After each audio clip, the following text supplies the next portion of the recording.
Got the clicker? That's it. That's it. Thank you. It wasn't always my dream, really, to work in communication skills. In fact, when I was a kid, what I wanted to do was be an entertainer. And that was actually in no small part due to the influence of this chap here. The person who is about to come up on the screen is my dad. And this is a picture of him in the 1970s. And in the 1970s, he was on Top of the Pops. Just put your hand up as I'm filling if you remember Top of the Pops. Nicely done, well done. So, here he is. Right, so this guy here in the middle, in the red, that's my dad. And I grew up with the influence of him because, as you can see, he's sort of very show busy. This is back in the 70s. To be honest, he's still very show busy now. Now I think about it, he's still wearing the same clothes now. But I had that influence, and so I wanted to become an entertainer, in particular a musical entertainer. But the big problem for me was that I have no musical skills. I can't play an instrument, I can't read music, and you know what? I absolutely can't sing. So I sort of gave up on that dream. And that was until some years later, this movie came along. The movie Cocktail with Tom Cruise. And I watched that movie and I thought, you know what? I can do that. I already have an intimate relationship with alcohol. I can certainly learn a few recipes. I can learn to juggle a few bottles, and from an entertaining point of view, you have a ready-made audience every night, so that's what I did. I went off into London and I got myself a job in one of London's top cocktail bars. Now, anyone who has worked in a bar before, just quickly show of hands. Of course, that's, crikey, more than I thought. You will know that the wages are not very good. So what you try to do is you try to make up your wages with tips. And that's all well and good if you're in the United States, but in the United Kingdom, we don't have a tipping culture. It's why you all use the phrase, is service included? Because once somebody says, yes, service is included, you think, great, I don't have to tip you. And that's what we're battling against. So we had ideas of how we connect with our customers and earn tips. And in the bar that I worked in, there was a book. And in the book had the name of every single cocktail that we offered, 300 cocktails. And next to each one, there was a response we could give to a customer if they asked for that cocktail. So this cocktail here is a slow, comfortable screw. Now, if any of you are offended by this, and you shouldn't be because it's a very well-known cocktail, it's so called because it has slow gin, Southern Comfort, and orange juice from a drink called a screwdriver. Slow, comfortable screw. And if you came into our bar and you said, could I have a slow, comfortable screw? We would say to you, sure. How do you want your screw? Up against the wall or over a dustbin? And as with the case of you lot, we got mixed responses to that. And so it tended to be the case that actually, you know what, if there was a group of young girls out on a hen night and they said slow, comfortable screws all round, and this 20-something-year-old bartender said, sure, ladies, how do you want it, up against the wall or over a dustbin, then we would get a reasonably good response. But if a 58-year-old woman dressed up beautifully on her way to the theatre with her husband asked for the same drink and got the same response where I said, yes, love, how do you want it, up against the wall or over a dustbin? You know what, it didn't work out so well. But the reason why we did it is we wanted to connect with people because we wanted to earn tips. And I found in the early part of my career that I was very good at earning tips, but strangely better than my more experienced colleagues. And I was always really interested in this because, quite frankly, we were saying the same things, we were making the same drinks. So why was I earning more tips? Well, it seemed that I was earning more tips because I was connecting with people slightly more effectively. So I started to research in that part of my career communication skills. And I came across Albert Morabian, I'm sure you all know this, or most of you do, the model for productive communication, where in very simple terms, it says that our body language is the most profound of our communication skills, more than our voice and our language put together. But the thing about body language, I learned back then, is that our body language is not connected to what we are saying. It's connected to what we're thinking and we're feeling. And because of that, it can contradict what you are saying and create conflicts. And this made sense. Because the people that I worked with, they pretty much didn't like their job. A lot of them wanted to be actors, or maybe they wanted to be doctors, but they didn't want to be serving somebody across a bar, so they projected that. And that meant no rapport, and no trust, and no tips. I, on the other hand, loved what I was doing. I was in my element. I was being an entertainer. And so I projected that, which meant lots of rapport, lots of trust, and lots of tips. Today, businesses understand the value of body language and communication skills. So much so that what they do is they take their staff or they take individuals and they send them along to body language training courses, to people like me. And historically, what we've done is we've introduced them to the idea of positive and negative body language. This is negative, so you've got to try and reject it, like that. And this is positive, so you've got to try and embrace it, like that. And people get that. They understand it, because it's easy to understand. What's interesting is when they go back into their normal lives, is that they struggle to make it work effectively. It should be more effective, but it's not. And I wonder what the reason for this was. And it turns out that the reason is all to do with our inability to multitask. And I'm going to tell you something right now. We can't multitask. Now, ladies out there, right now, I know what you're thinking. You're thinking, no, you can't multitask. We can multitask just fine. But in reality, we can't multitask. Or what I should say is we can't multitask when the tasks require conscious thought. If they are instinctive, on the other hand, we can do many different tasks. So if you can drive, it was probably a conscious task when you were learning, but now it's instinctive, which means you can do other instinctive things. So you can drive while turning on the radio and making a phone call and lighting up a cigarette and drinking a can of beer. It might be illegal, but you could do it.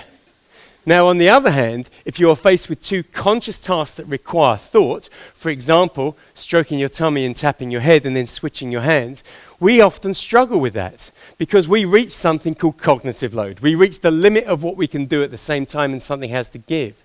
In the case of body language, when we are teaching people how to control it, we take something which is an instinctive language and make it conscious. And because we make it conscious, people go back to work, they think about what they're saying, they think about what they're doing with their body language, they hit cognitive load, it becomes a great implosion, and something has to give. And that's the body language. And I wondered whether there was an answer to this. Is there a way around it?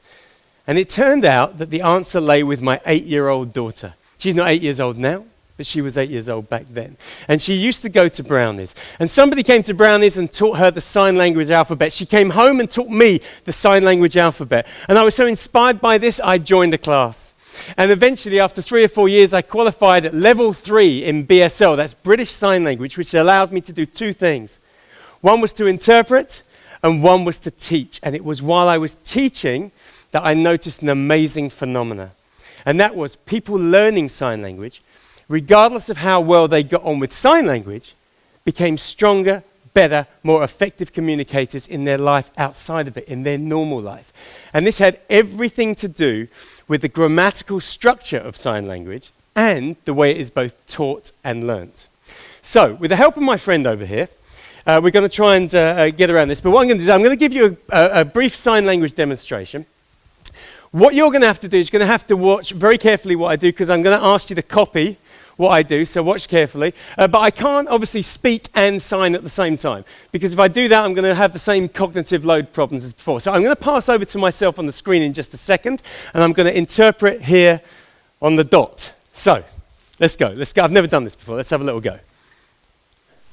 So thank you for passing over to me here on the screen, and as you can see, I'm now interpreting everything that I say into British Sign Language on the stage. And your job for the moment is to watch me on the stage. Don't worry about what I'm doing here on the screen. So, we're going to have a little demonstration based on what we've just been discussing, but you're going to be involved in this too, you'll be pleased to know. So I'm going to take a very simple word, the word is happy. I'm going to put it into a very short sentence, and you've got to watch me do that, because after that we're going to do it together. So here we go, here's the very short sentence, watch carefully. I'm happy. That's it. Shall I do it again? Okay. I'm happy. Good. So hopefully you've all got that. It's nice and simple. I'll count down from 3 and we'll all do it together. Ready? 3, 2, 1. I'm happy. Good job. Well done. Some nice sign language out there. I guess for some of you that's probably your first experience of sign language. So what happens if we want to go a step further? I'm more than happy. So again, I need you to watch me, watch what happens, and then we're going to do it together. Are you ready? Here goes. I'm very happy. Aha. I can see what some of you are thinking. That's a little bit over the top in terms of the facial expression. Can you do it? Are you going to feel self-conscious? Well, don't worry about it. Just go for it. I'll demonstrate once more. I'm very happy. Okay, hopefully you've got that. So I'm going to count you down, 3, 2, 1, and we'll all go again. Ready? 3, 2, 1. I'm very happy. Interesting. Good job for some of you, not so good for some of the others. I think we can do a better job. You've got to commit to it. Allow your facial expressions to just flow from you. So we'll do it once more. Here we go. 3, 2, 1. I'm very happy. Good job. Well done. Give yourself a round of applause.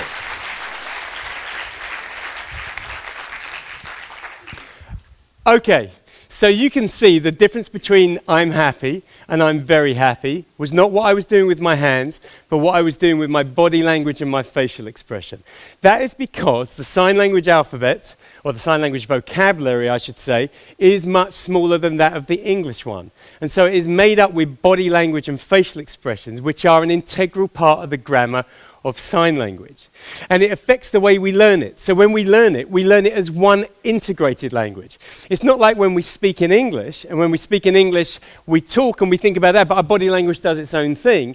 With sign language, it's integrated. And because of that, when you teach people how to sign, they start to understand that it's just all one language and they don't have to separate it. It doesn't become conscious. You don't hit cognitive load. So could we learn something from the way we teach sign language and apply it to the way we teach body language that will get around those cognitive barriers? And the answer, you'll be delighted to know, was yes. And so this is what we did. We took various different people from various different organizations, and sometimes it would be to do with business, sometimes just in their regular lives. And we will first work with vocabulary. So we would say, for example, if they were salespeople, it would be sales-orientated vocabulary. If they were in hospitality, then it would match that. If it was just to do with delivering a speech, we would think about the language they were going to use. And then we would identify body language projections and facial expressions that supported and matched the words and the phrases. So I'm going to give you an example of how this works, because it wasn't necessarily the case that with a group of people, everyone picked the same one. We had 2 rules. One is that the projection had to support the phrase or the word that we were using. The second rule is that the person using it has to feel comfortable with it. So you've been in my eye line the whole time. Not even, I was at the back and you were in my eye line, but now you're right in my eye line and your hat stood out straight away. So if I was to say that your hat is wonderful, so let's take the word wonderful.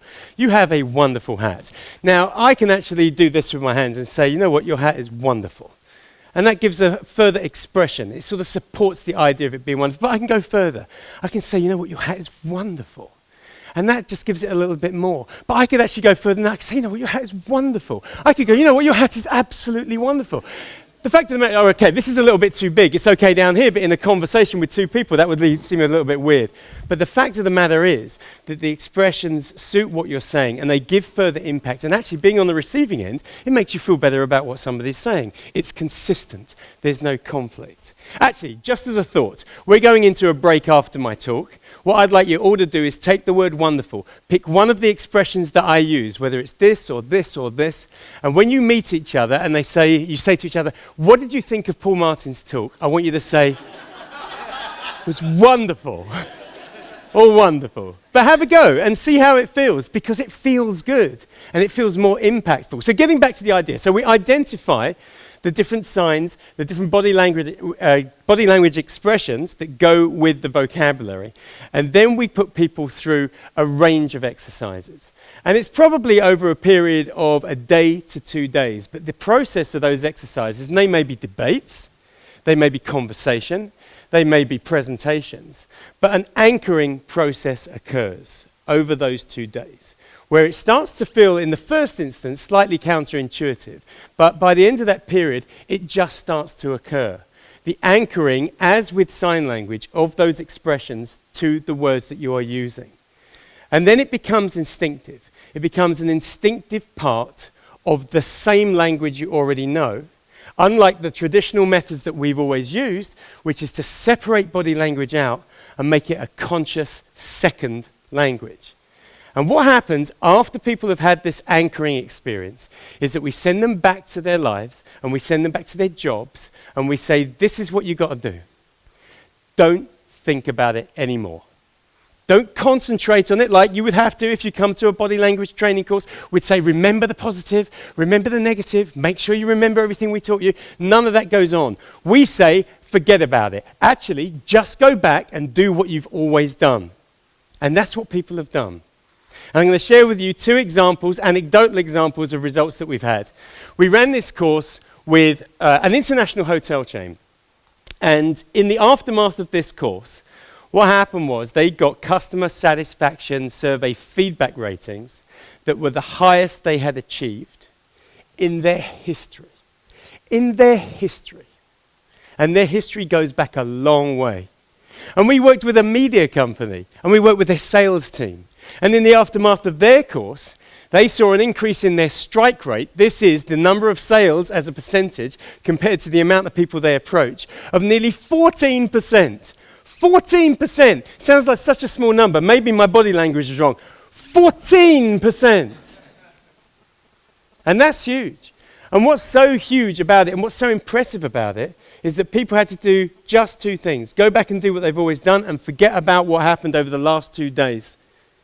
And none of them had customer service training. None of them went on sales skills training courses. They just did the same thing. It was that ability to communicate more consistently, more effectively, that actually helped them build better rapport, more trust, and actually connect better with the people that they were communicating with. And when I started this talk, I said I wanted to be an entertainer as a kid. And you know what? In a strange way, I think I have become an entertainer. Because communication is a form of entertainment. I mean, what is music if it's not a form of communication? Which is entertainment. And so in a way, we can all entertain people. And I think what I'm doing now, especially with this new understanding of how we all communicate, is I'm helping other people to become more entertaining and effective communicators. Because for the very first time, I believe that we have the understanding and the techniques to help us all become better communicators than we ever thought possible. Thank you very much.